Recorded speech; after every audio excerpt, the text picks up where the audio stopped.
Hey everyone, Dr. Trayford here, and I have a very special guest with me today. Someone I've been looking to get on for a real long time. He's coming to us from the great state of Utah, and I'd like to introduce you all to Sharik Peck. He is the founder and CEO of Rezzimax LLC, Utah-based company, and he graduated from University of Utah in 1994 with a degree in physical therapy, and subsequently obtained a master's in counseling from Utah State University. He has 26 years of experience helping people eliminate pain from their lives. And at this point, I know, I've learned a lot about him at this point, but I would much rather he kind of tell you his story. So first off, welcome, Sharik. Thank you so much for joining the show today. Thank you, Dr. Trayford. It is so good to be here with you. It's been a long time in the making, right? We finally did it. Awesome. It's been what, almost 2 years since I first got to know you, and we exchanged a few emails and a few phone calls. And right. Well, it's been great. It's been an awesome relationship. I appreciate you all so much for what you do, and I'm excited for everybody to learn about this impressive tool that we use every day in practice, and has really changed the trajectory of what we're doing in the realm of, traumatic brain injury, learning behavioral issues, addictions, etc. So before we get into any of that, I'd just like you to, if you would, just kindly share your story behind, the story behind the man and the story behind the incredible tool that you've invented. Well, thank you. I grew up out here in the western states, Arizona, Nevada, Utah. But really, I think a lot of my story starts at about the age of 2, when I was dumped on my head, probably sustained a brain injury. I don't know. They never tested it back then, but I broke my odontoid process, which is a very important part of the second cervical vertebrae that helps hold everything in your upper cervical region together. And it caused an instability and some definite problems growing. A few years later, I broke my back in a motor vehicle accident, and I think it was a year or 2 later from that, I was wrestling and got caught in a bad headlock. And this is where we started to understand the structural differences that my neck had with cervical instability, and it ruptured. Getting caught in that bad headlock, it ruptured an artery, one of the 4 main arteries that goes up to my brain. So I spent the next couple of years trying to learn how to walk again. Wow. After a massive stroke. And it affected my cerebellum, and it affected all kinds of things in my brain. I had weakness in the left side of my body. So I got to understand from the inside out what it's like to go through a major assault on the brain and learn to regain function again. After a few years later, after I finally got through high school and my brain was starting to work a little bit better, I went on to physical therapy school, and I better bring in a little introduction here. This is Myra. There you go. Hi, Myra. Myra has come to stay with us. She's had a bad couple of events in her family. And so I'm at the age where I'm a grandpa now. Myra isn't my granddaughter, but her family's come to live with us. Beautiful. Absolutely beautiful. And I don't mind if she helps out in our video. That's great. But, some of the things that happen to people in their lives, like Myra and her family coming to live here, it's the product of extreme mental health issues. Her father committed suicide. And so happy to have her family be able to stay with us here. But injuries and insults and things like that, they affected my life tremendously. Learning to walk again, learning to feed myself again was a game changer.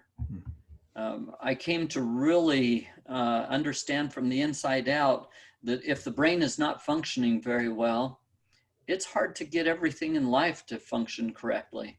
Right. a number of years later, as I got married and I was studying in school, I decided to dedicate my life to helping others get back their functioning after they've had an injury or illness. And so started my direction in the physical therapy world. I'll tell you though, it really hasn't been until the last couple of years that I have come to understand that all of my study, all of my training, I wish that I would have understood the functional neurology world way back then, because Yeah. I would have been completely immersed in that world. Um, but years in physical therapy, I was helping a lot of people, but not nearly to the degree that I knew that I could. And really, one night about 10 years ago, I woke up with this concept that the thing that I had been missing in trying to help people to heal their brain, heal their nervous system, heal their chronic pain, had something to do with an energy field, and that energy was vibration. Now, I have studied all kinds of things about vibration in the last 10 years, and I found that there's bad kinds of vibration, but there are some tremendous subtle energies in vibration that are imperative, that are just very important to get the human and other animals to heal. And one of the funnest connections that I came to understand one day was that the vocal cords are a direct branch of the vagus nerve. And just that little piece of understanding opened up my brain to realize that if we have such an important part of us that vibrates, there's got to be a way that we can use a very carefully calibrated vibration to get the rest of the nervous system to start behaving better. And so started my journey into first researching all kinds of vibration devices to see if I could find something that would already be on the market that would work. I couldn't find any of them. I took all kinds of vibration devices apart to see how they worked and see how they functioned, and tested the resonance out on different things. And some of them could help a little bit, but they were not getting the nervous system into a complete healed state. And that's what I was looking for. And so started the journey to creating. Now, I'm a physical therapist. I'd never meant to be an inventor, but here we are, years later, and I've got 3 patents and 2 more pending. And I've learned the world of manufacturing because I had to figure out a way to create the right kind of resonance. Right. And that's how you and I met. Yeah. We finally had created the right kind of resonance, and people started hearing about it all over the world. Eventually, our devices that we've created, they're now, I think we're up over 9,000 devices that we've created and that we've sent all over to at least 50 countries. And, and reports coming in all the time about how it's helping people heal from brain injuries and addictions and trauma, and it's been great. Right.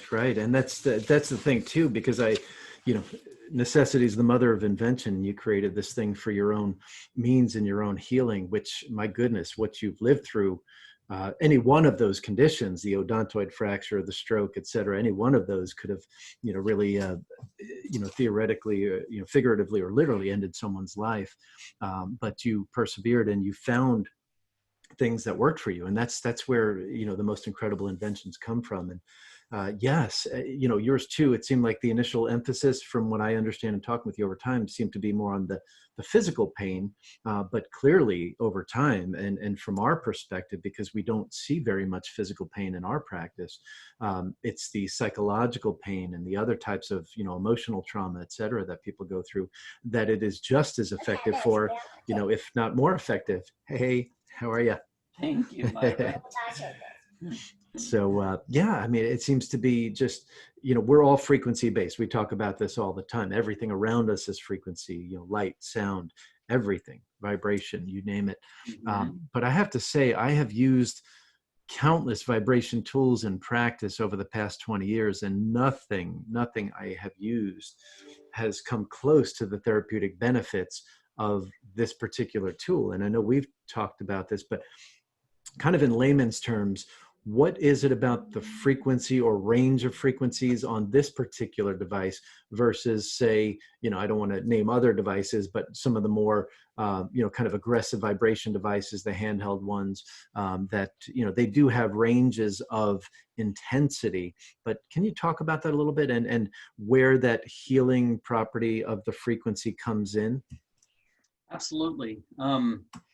Part of what is really helpful to understand is there are a variety of ways that vibration motors are made for massage devices, and some of them are extremely well made, and some of them are like taking a jackhammer to Yeah. somebody. It might feel nice immediately to interrupt their pain signals, but it doesn't put their nervous system into a healing state. And so instead of taking the typical vibration motor, which really is just an on and off switch, uh, that just goes right side, left side, and makes something kind of jiggle like that. That's the typical vibration device that you're pulling off of a shelf, and has some well-known names attached to the brand. We have created instead an elliptical resonance device. So we took a motor, and we calculated exactly how to get a perfect harmonic range into our device. We actually took something really simple as our model. We took the purring of a cat, which is controlled by its vagus nerve, which is, one of the reasons maybe that we think a cat heals so well from all kinds of things is Right. it uses that vagus nerve extremely well to recover from things. So we just took something that was already existing in nature and took that harmonic range and mechanized it. We actually split those frequencies up into about 3,000 identified levels. And we shoot various ranges back into the nervous system through the acupressure points that help the brain to find balance in something that's already existing out in nature. It's kind of like taking one of the best healing modalities that we know in creation and sticking it on the brain and on the body in certain ways that it helps it to find its balance again. Right, right. Well, that's incredible. Kind of like bridges being built on designs of the arch of the foot. It's nature does tend to give us the answers if we look close enough. That's amazing. So it's not just about taking power and putting it into the body. That clearly has certain therapeutic effects, but being able to meter and manage the power, and also too, that concept of less is more sometimes. We talk about low level lasers and things like that, very low power, where a lot of people think you need high power for a greater effect, but it doesn't work that way. More is not necessarily better.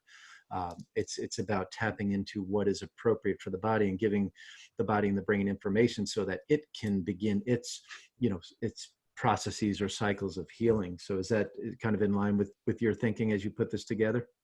Exactly. In fact, our machines, our device is quite strong, Yeah. but we actually get some of the best benefits by toning it down to the lowest level, and Right. sometimes even patting it with a towel or a pillow so that we create a very, very low level resonance that the Right. brain can start interacting with.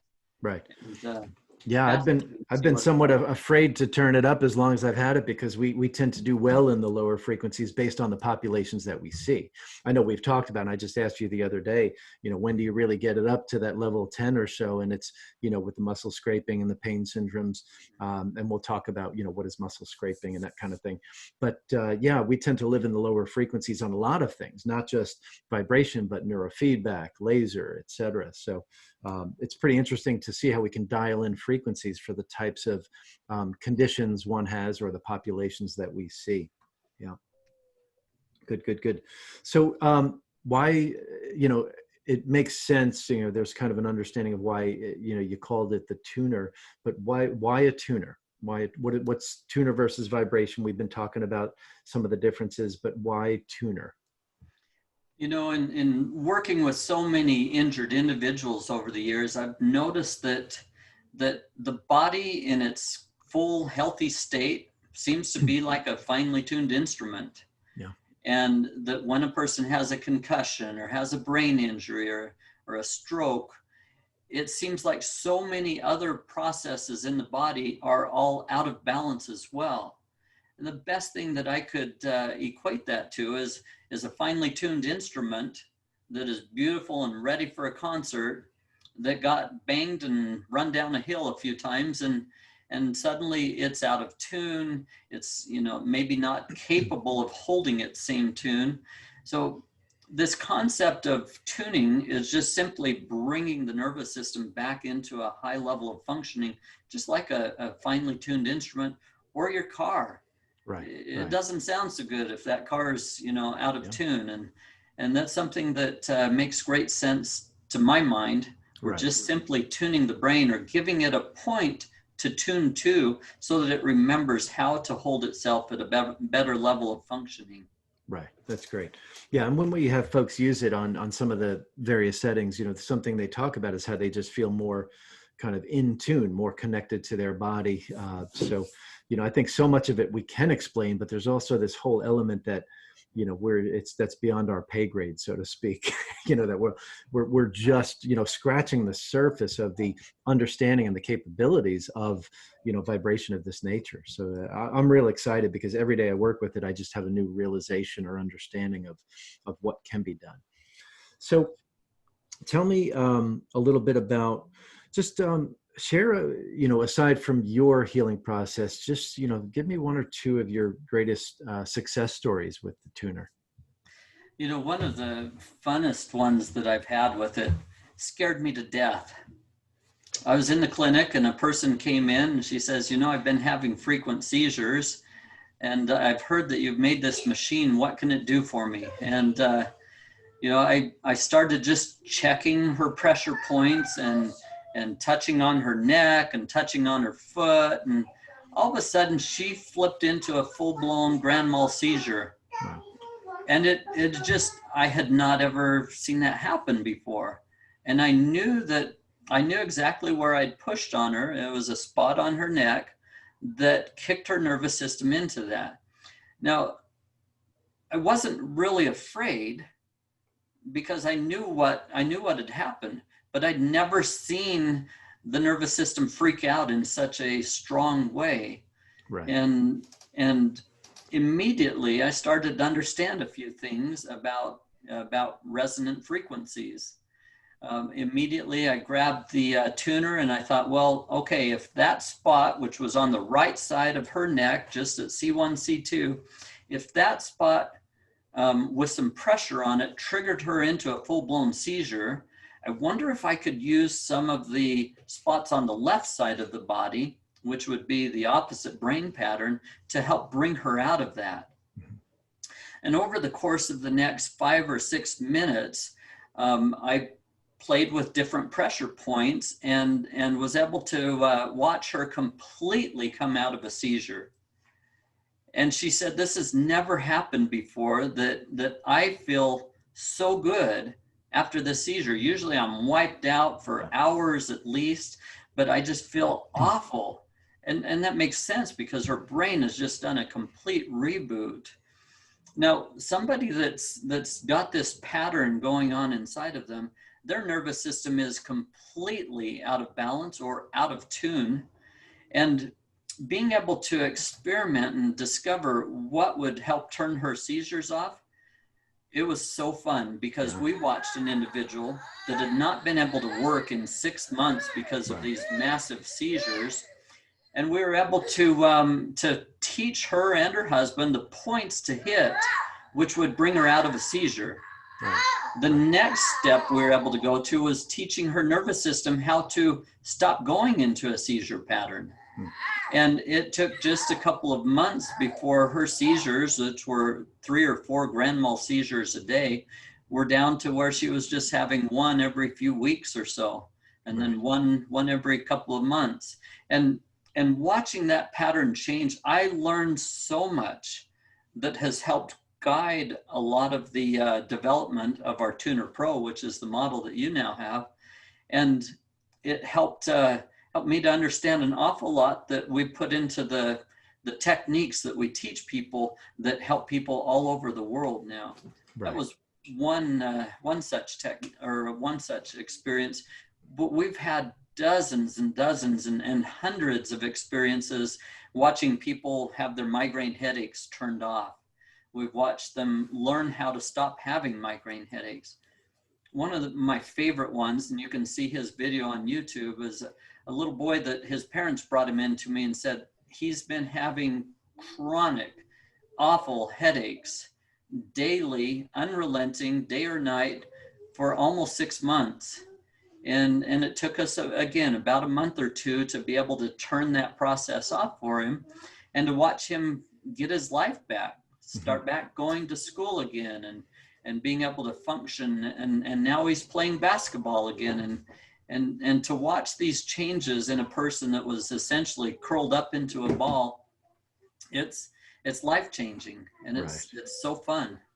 Excellent, excellent. Yeah, it's amazing too. And then just all of the other stuff that comes with that. You know, the person with the seizures now, hopefully after a certain period seizure free, coming off the Keppra and everything else that they're likely taking is huge. And then the pain medications, you know, we see young people taking, you know, all kinds of hard, you know, anti-migraine or, you know, pain, even opioid types of medications. So, you know, this device, you know, in addition to helping with the obvious, really helps so much more, helps get people away from the things that could potentially lead to severe addictions and other problems down the line. So that's just absolutely tremendous.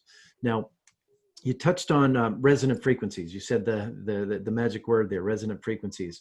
Now, in again, layman's terms, can you explain this for the people watching? Because I know there's a lot of people, number one, that you know, have this tool at home and they want to understand a little bit more about how it works. But can you just delve in for a few minutes into resonant frequencies and how that has that kind of therapeutic effect? Absolutely. You know, one of my favorite things to think about is if you take a rock and you toss it into a still pond and you watch those ripples go out, that is a form of resonant energy. That is you know, an action that causes other things to move. And we see that all the time. Some of the resonant frequencies we see are bad, like car accidents, and the damage that occurs in a zone and in the bodies of people that are in them. Right. But the resonant frequencies that I love to watch are gentle movements that allow the cells to start functioning in a happier state, if you will. So we take and create an energy for the body to be able to focus on. So we take the levels that our device is set at, and it's roughly from 44 to 106 hertz is the main primary resonant range. But that allows us to go the full scale from about 0 to over 10,000 hertz. That's how we measure cycles per second, or hertz are the measurements for vibration. But it allows us to have this big energy field while our primary energy field is very small. It creates wavelengths that allow us to take advantage of all kinds of energy levels in the nervous system. It's if that makes good sense, that ripple effect, in essence, it's just lining up the atoms and getting them all to spin and line up and start functioning better. So essentially your body's the pond and the Rezzimax is the rock, right? Is that to Exactly. a degree? To a degree. So it's the interaction of the frequencies created by this device with the tissues, you know, muscle, skin, water, all that good stuff, bone, brain, that creates other frequencies. And then the resonant frequency is the result of that, correct? Yeah, if you actually, if you've ever taken a camera and put the tuner on somebody and slowed down the video, you'll see that it creates these ripple effects that just go out from that area of application, which means that's what's actually going through tissue, soft tissue. That's what's actually going through all those areas. We amplify that by having a person hum while using it if they can. Right. If they can't, that's not a big deal. But if they can, and if they can hum, we use those vocal cords or a direct branch of the vagus nerve to amplify that resonant pattern that's going through their central nervous system. Awesome. Yeah. So and that's, I'm glad you brought that up, because we see a lot of folks with diffuse axonal brain injury, anoxic brain injury, stroke, et cetera, severe traumatic brain injuries. And, just using this, in and around the throat, the vocal cords, et cetera. We've had people vocalizing that were never able to vocalize before. And even if it's just a hum, that's a method of communication this person has now that they didn't have previously. Maybe an eye blink or something like that, but now they actually have voice, which is probably the most profound source of independence one has. Even when you're locked in your body, you still have the the beginnings of something that you can use to communicate with others. And yeah, that's just so amazing to see. I love that. Awesome. So now tell me, you've got one, I'm sure I know you've got them 15, 20 laying around at any given time. Uh, we have a bunch of people that are going to be listening to this and seeing this that have a device that want to know more, and then plenty of other people that haven't. Can you just demonstrate just a simple technique? Maybe, you said like the humming or even the chest, something like that, just so people have an idea of an application that is profound for global relaxation or pain or whatever. Let me, we did a university study a couple of years ago and found that there are 3 points. Well, there are 3 points that I asked them to study to find out the effectiveness of our device in calming down the central nervous system. And the 3 points that we picked were right in the middle of the eyebrows and at the back of the neck and inside the mouth. And I picked those 3 points because in all of my working with thousands of patients, I saw that those 3 points would calm down the central nervous system faster than just about anything. And when you go back to the anatomy, you can understand exactly why they work so effectively. But those points right here in the middle of the eyebrows, if we put the device right on those, put the tongue past the teeth just barely, and hum.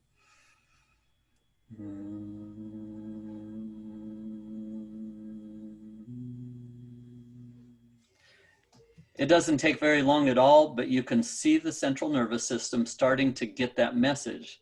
Now, if we break that apart anatomically, this is where it gets really exciting, because there is a direct branch of the trigeminal nerve that comes out right there. It's the supraorbital branch, comes out of a little hole right in the eyebrow spot there. And it just so happens that that branch of the trigeminal nerve is not the one involved in chewing and a lot of other functions there. And we find that that particular branch has more of the calm down fibers for the central nervous system than any other component of that very important nerve that helps you eat and chew and smile and do all kinds of things with your face.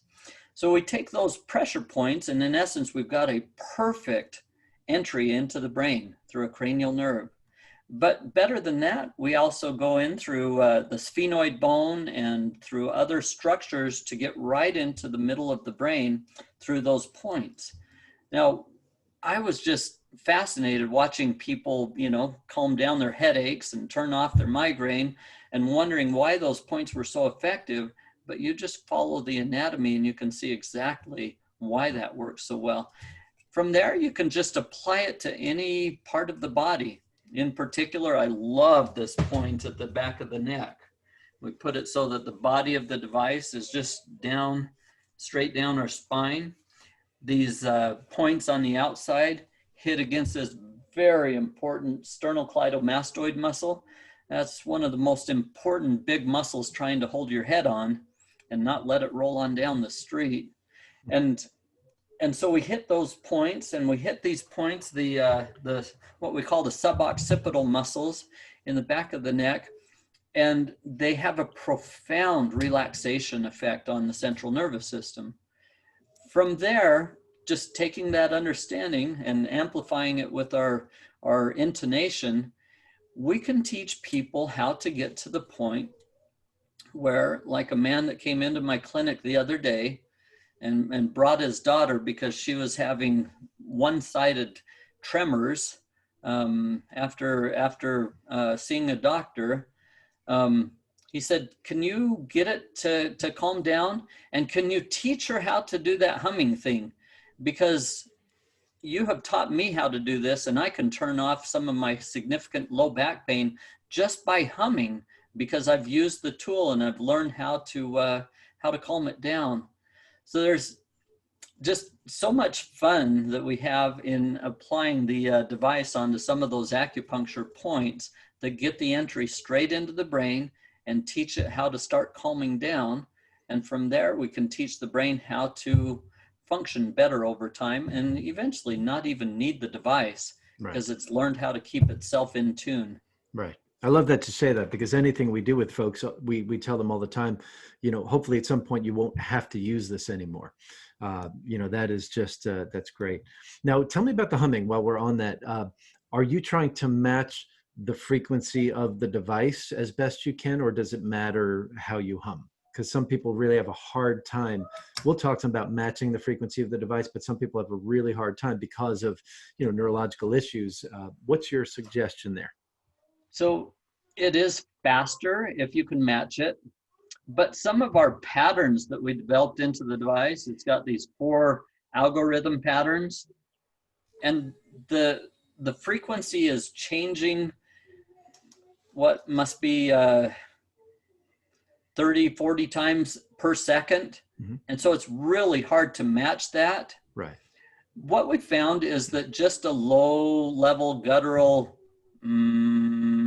is just fine. Right. Humming a song is just fine, other than you're going to create some frequencies that are as you're humming a song, you're changing your own frequencies and your own harmonics so much that some of those won't be right on with the device. Right. But just that low level hum, guttural, I said, if you can't hum, just moan. Right. and if you can't moan, buzz. Right. Right. anything at all that just creates a low level sound in there, yeah, generates that increased activity in the vagus nerve. Yeah. You had a wonderful tip that you shared one day about gargling, and gargling is another similar vagus nerve activation technique. Right. And I liked how you said long and hard and proud. Just give a good strong vibration. So many people don't they don't feel comfortable humming, right, for some reason, but once they realize that it actually helps their nervous system figure out how to feel better, yeah, they usually don't mind after that. Yeah, that's great. And there's so many activities for people that can't do certain things, the loud and proud gargling, the humming, the, even bearing down, those types of things. Even before, if I feel like I'm getting worked up and just need to kind of get down real quick, I'll put it on, with the attachments under the clavicles, and then on the chest, the body of the unit on the chest. And I'll just do tactical breathing. So 4-second breath in, 4-second hold, 4 seconds out. 3 of those and things are just way, way lower than where they were. But yeah, all of that falls under that, quote unquote, vagal stim heading there. So that's great information. Thank you. You bet. All right. I mean, there's so much we can talk about. What's next for Rezzimax? I mean, it's, this is such a cool tool. I want to speak to it too. In the fact that, in terms of being so well thought out, and I just have to commend you, compliment you, brag on you a little bit about this, because I've never in my life, and I'm a tool guy, a gadget guy, we don't jump into things lightly, and I will kick the tires on anything I look at for a long period of time before I feel we want to enter it into our program. But just the first time I looked at this, I could see that it was designed with so much intent. I mean, every nook and cranny of this device can be used for something. And I'm still, again, 2 years later, finding new applications. I was just working with somebody's TMJ muscles the other day using this little point right here. And, just watching blood pressure, heart rate drop by 20 or 30 points. So the wings as well, all these applications, the pointer, you name it. But how, I mean, that must have taken you really forever to think about all these different applications before you got to the device you wanted. That the device that we created took about 5 years Wow. of developing. I think we used somewhere around 13 or 14 engineers until we could finally create what we wanted. And everybody told us that we were absolutely crazy. They said, you need to go and ask the world what they want and then create it. Right. And I said, I've just got this strong feeling that I need to create what the world needs. But then I found I've got this big problem. I've got to go educate the world how to use it. Right. But but you're right. Everything on the device, to the way that these tongs work. One of our patents is just on that particular thing. You see, it allows us to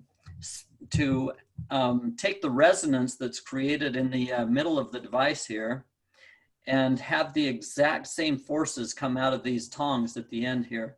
Right. Right. It's very important in how that functions. And if you have one side that works good and one side that doesn't, Yeah. it doesn't work right.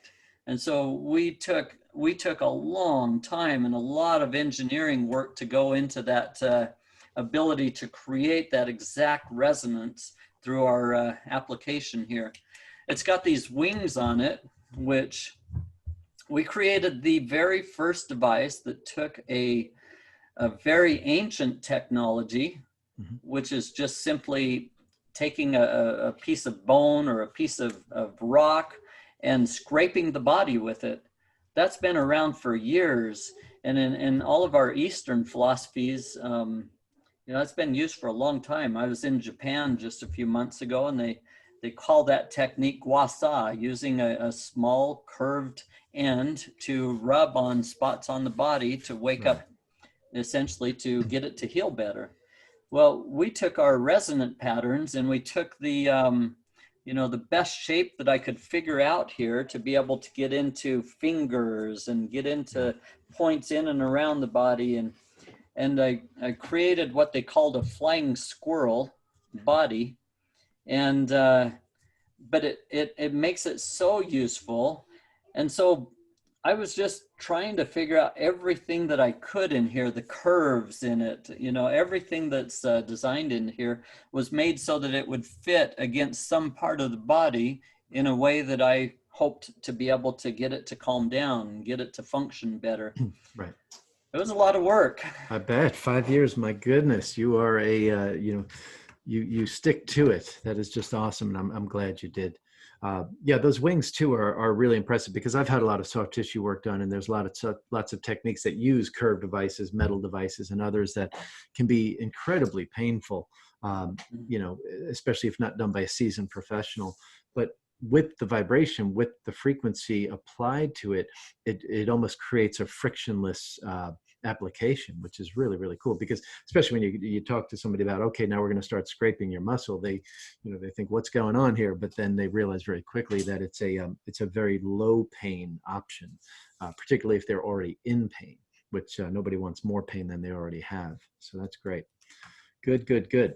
So what are, we just talked about that. I know I diverted a little bit, but what's next? I know you have plans. I mean, I know you don't want to divert too far from the main plan, but what's next if you're allowed to speak about it, if anything? I am allowed to speak about it, and but my wife says that I'm not allowed to invest in it. It's very expensive, as you can imagine, to create these tools. And I've got another half a dozen tools I'd love to create, but I have to get the message out about how to be able to help at a primary level first. Right. One of the things that we've been playing with recently, though, is creating a new, slightly different version of the device that has a travel pack carry case for it. And we've just been playing with that. I've sent a few dozen of them out to let people try out and give us some feedback on them. We're also working on everybody wants technology these days. My practitioners, like Dr. Trayford, would like to dial in a specific frequency for a specific application, I need to create the controls to be able to do that. We've Right. taken what is the best setup for the majority of people, but some of my favorite practitioners want to be able to focus that in or hone that in. They may not want it to be at 33 hertz. They may want to get it down to 14 or 12 hertz for Right. certain applications. And so we're working on a controller to be able to That's do great. that. That's one of the great hopes that I have. That's great. Yeah, especially again when we talk about combining frequencies, be it light frequencies, be it other types of applications that we can offer. I did want to ask. I did have one specific request. Somebody because there are a lot of people that are that have this that are watching that have a unit. So the round button in the middle is kind of a no man's land for a lot of folks. They're almost afraid to press it because you get into these predefined algorithms, and that word just scares people, I think, algorithms. But so the different colored programs, what are they for? What can they do, and why are they there? Because I just see from personal experience, people might be avoiding it because it's the unknown. So just for folks that are watching that may not be touching that little round button in the middle, can you give a couple of minutes on that there? Absolutely. I need to give you the background on why those patterns are there. And a lot of my ideas wake me up very early in the morning. And if I can't stop thinking about it, I figure I've got to do something with it. Well, one of these experiences happened about 4 years ago in August, actually.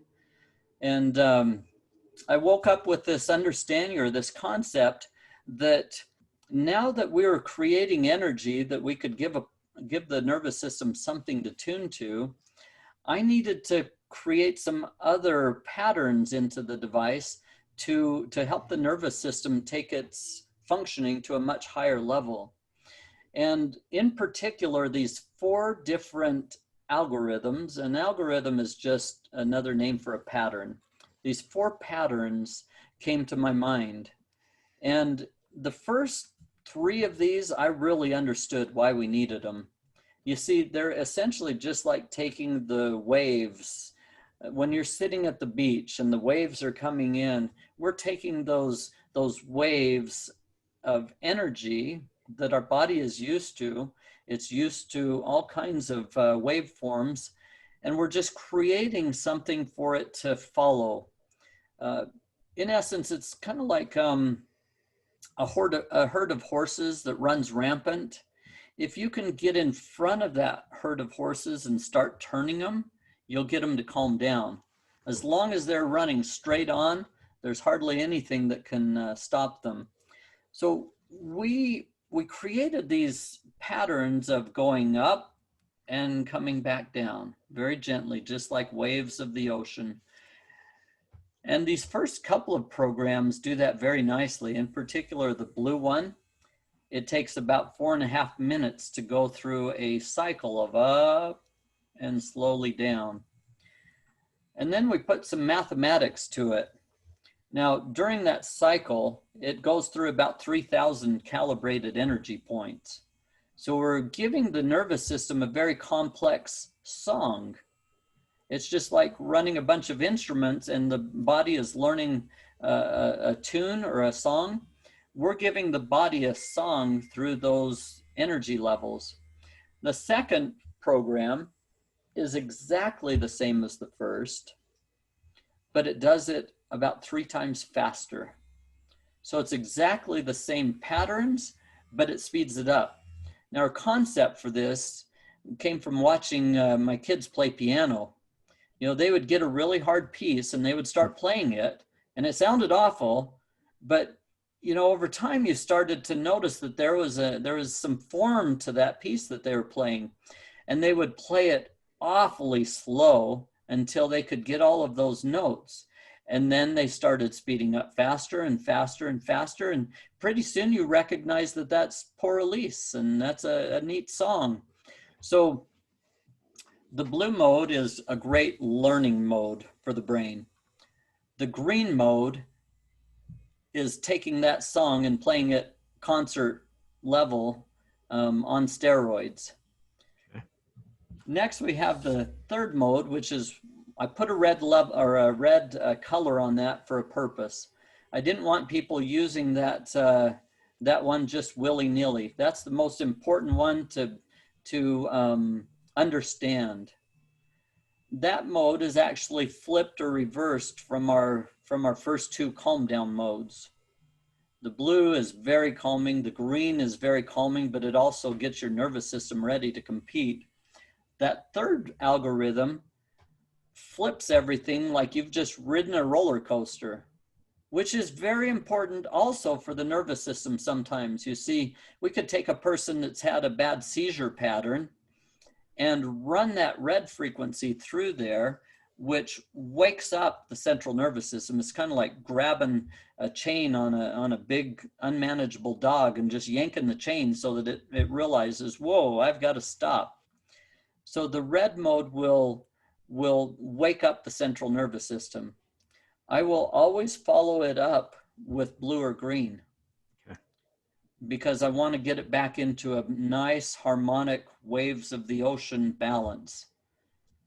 So I could not understand when I woke up that day why anyone would want to have that red mode, but I knew it needed to be in there. Over time, I've come to understand that red mode is exactly what a lot of people who have chronic conditions need. People that have autoimmune conditions need to have their central nervous system needs to have its chain yanked a little bit and then get it back into balance. Right. So it's not painful. It's just that your nervous system recognizes that as a little bit unsettling, which lets it then get back into a better state of balance. And then we have one more mode on there, which is what I call my white mode, which is what I would call white noise. And it's just simply letting yourself go down a very nice Appalachian trail like you have all over the place back there. Yes, we do. It's just very gentle. It's meandering. It's very calming, but it doesn't repeat itself over and over like those first two or first three modes do. Right. It's a great meditation mode. Good. Well, that I really appreciate that. And I want to share something with you because this might be hopefully a revelation for you. But the red mode, I've been using that based on certain patients' laboratory analysis. So what happens is if you're familiar with cortisol, salivary cortisol testing, people, they spit into a tube several times a day, and you should have this big, jump in cortisol first thing in the morning, and then it should kind of go down as the day goes on. That big jump in the morning to prime the body, get the body and brain ready for the day. And then, by the time you get to bed, cortisol levels should be lower so that we can get to sleep. And then it starts all over the next day, goes up, comes down, goes up, comes down. What happens is, and particularly we're seeing a lot in professional males that are just burnt out. They're not sleeping well, 4 or 5 hours a night, go to bed late, wake up early, lots of technology, lots of stresses with job, family, et cetera, et cetera. And their testosterone levels are plummeting. Everything is just, shifting. Their blood lipids are going up, blood sugar starting to be impacted. Well, the cortisol awakening response, CAR, if you're not familiar with that, we should have an elevation of cortisol first thing in the morning, a certain percentage, 50% or greater elevation in cortisol first thing in the morning.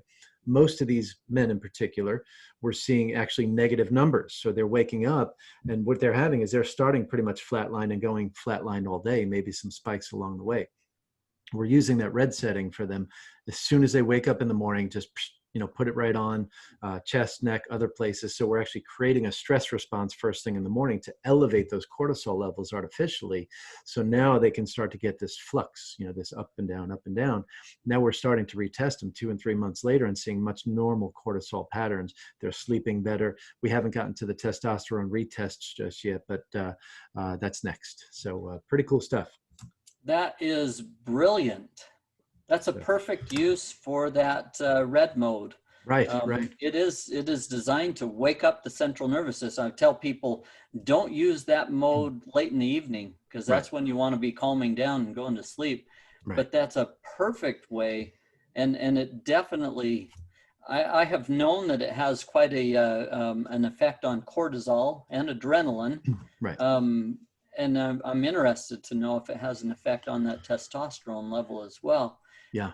But This is that's a fascinating I thing that you I came up will, with. put the, the asterisks around that and say, this is a limited kind of clinical outcome study, but it seems to be working quite well. So if anybody's watching or listening, clearly talk with your doctor about this, because you don't necessarily want to ramp things up when you shouldn't ramp them up. Mm-hmm. But we're finding very positive impacts in a few cases we're seeing right now. Yeah, very cool. Well, and that concept of ramping up and ramping down, that's the same thing that occurred with our friend with seizures. Yeah. You can ramp things up, bring a person into a seizure if they're prone to having them, if their nervous system's well dialed into that. And that shouldn't put you in a state of fear as long as you can bring them back down out of that. And that's the Right. moral of that story. And the moral of the story here with our cortisol levels is you can get things back into balance by teaching the body how to get back into its natural rhythms. Right. In effect, you are tuning the central nervous Yeah. system and getting it back into that. I love and that. and Love that allowing application. it to be less reactive to other stimuli as well, because seizure, for example, what's the biggest trigger for most people aside from stress is light. The especially Mm-hmm. flashing lights of certain frequencies of light put people over the edge. Full-blown seizure, if they can integrate more effectively from a neurological standpoint and tolerate varied frequencies, then that just basically lowers their seizure threshold. They're prone to it, they have epilepsy, but it just lowers their threshold. So the more we can, alter those frequencies, unbelievable what the outcomes can be for people. So, Love that. Sharik, I know we could talk all day, all night, and all week about this. We're coming up on time. Just want to be, make sure we, kind of stay within that time. We're going to have a part 2 on this at some point for sure. Tell me, or tell the folks, where can they reach you? I know, Rezzimax.com, but where else? I know you have libraries of information. We have folks asking all the time about videos for applications. So kind of tell people where they can find you online. We have quite a large YouTube library, some 70 some odd videos. You can even see how to use it on horses and animals there. Um, We have quite a presence on Vimeo as well. Some of our videos there are more used on websites, but they're welcome to reach out directly to me. My email address, you're welcome to provide that at sharik@rezzimax.com. Okay. I And love Sharik to get being, back to people. I just want to spell that Sharik at Rezzimax, Rezzimax. So yeah, Yes. I'm sorry, go ahead. Yeah. Love to visit with people. You can find my phone number right on our website, www.rezzimax.com. Connect with us on Facebook. We do have a private Facebook group for practitioners where we share a lot more of our practitioner videos. But we love to answer questions. I'll hop on a Zoom call if somebody's having difficulties understanding how to apply it for their particular situation. There are crazy conditions out there like trigeminal neuralgia and some of these others that require a little different approach than our normal one. But I'm happy to help anybody that is in need be able to understand how to use it best for them and their family. Perfect. Yeah. And I appreciate you so much for that, because you came out, last year, and we had a great visit, and it's just great to, have your knowledge of the device and our knowledge of the patients we see, and kind of put that together for the best. And it's, every day that knowledge grows because of you being able to share that with us. So thank you. And you've also been kind enough to, for our patients and for our listeners here to offer pretty substantial savings on the Rezzimax too. So, it's rezzimax.com, and just through the / my last name, Trayford, Trayford. And how much does that get them off the unit? It gives them 20% off, and Okay, we send them a free pillow and a free perfect. extremity strap for brain training. Um, Perfect. so it Great, takes great. about $140 off the process. Good deal. That's awesome. Thank you so much. And we'll have that information in the show notes, but rezzimax.com / my last name, Trayford, Trayford. So yeah, we're just about the end. Any parting thoughts from your end, my friend? To me, it's been fascinating to watch practitioners such as yourself be able to fully understand how to use our device. You know, I understood how to help a lot of people with our device, but really it's the functional neurologists that understand enough of the human nervous system and interactions and nutrients and all kinds of other things, chemistry, that are taking our device and being able to help so many individuals with it because of their advanced understanding. I Right. just want to say thank you for your group of like-minded practitioners that are helping so many people with our invention. Yeah, thank you. And it's just, it's serendipitous that we were able to find out about you and just kind of help expose you to that world, because it really is. It's, there's so many tools out there. And, I liken this to so many other tools where, it's almost like having a Ferrari, but you're in a 30-mile-an-hour zone and you can't go any faster. And then all of a sudden something just opens up where you can actually see the applications of the device based on who's using it. And there's phenomenal practitioners out there across the board. We weave into many different healthcare communities and just love everybody's input on what they do. But yes, the realm of functional neurology, I really feel is just embracing this tool to no end, and again, just discovering new things every day. So we look forward to what's on the horizon, and to keep in touch with you. And like I said, there'll be a part 2 down the line somewhere. So thank you so much, Sharik. Appreciate you, and have a great time out there in Utah. Thank you. Thank All right, you. I'll be back there sometime too. all right, my friend. Take care.